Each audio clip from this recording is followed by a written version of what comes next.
آپ بچے کو پتہ ہے کیسے سمجھاتے ہیں؟ تو کسی کام کا نہیں ہے، مجھے پتا تو کبھی بھی نہیں پڑھ سکتا۔ یہ آج کل مارکیٹ میں مفتی صاحب یہ کچھ نہیں کرے گا، اس سے امیدیں لگانا میں نے کیا کر دی ہیں، چھوڑ دی۔ اس کا تو دماغ ہی نہیں ہے، یہ تو بزدل ہے، یہ تو کم ہمت ہے، یہ تو بے وقوف ہے۔ اس کو تو ہم 10 سال سے ایک بات سمجھا رہے ہیں، وہ سمجھ میں نہیں آئی۔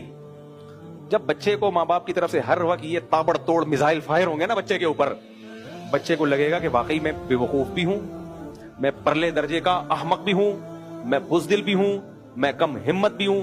اس میں چڑچڑاپن پیدا ہوگا، جو کام وہ کر سکتا ہے وہ بھی نہیں کرے گا، اس کا آؤٹ پٹ بھی زیرو ہونا شروع ہوگا۔ پھر ماں باپ کے اور تانے، نتیجہ کیا نکلے گا؟ وہ تھکا ہارا ایک ناکام انسان سمجھ کے زندگی گزارے گا۔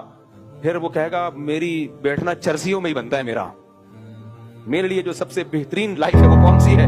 کہ میں ہوں تو کسی کام کا نہیں، تو چرس پی لو، کیا خیال ہے سکون کے لیے؟ یہ پاگلوں والی حرکتیں بھائی ہمیں نہیں ملتا۔ نبی صلی اللہ علیہ وسلم نے کبھی کسی صحابی کی حوصلہ شکنی کی ہو، میرے علم میں کوئی ایسی حدیث نہیں۔ یہ جو حدیث میں آتا ہے نا منہ پہ تعریف کرنا برا ہے، اس کا مطلب ہے جب سامنے والے کا ظرف چھوٹا ہو، بعض یا تعریف سے آپ کا مقصد چاپلوسی ہو، جیسے باس کی تعریفیں کر رہے ہوتے ہیں، مقصد ہوتا ہے تھوڑی تنخواہ بڑھا دے گا اس بہانے، یا دوست کی چاپلوسی کر رہے ہوتے ہیں تاکہ پیسے نکال کے دے دے، یا کچھ اس طرح کی چاپلوسی، یا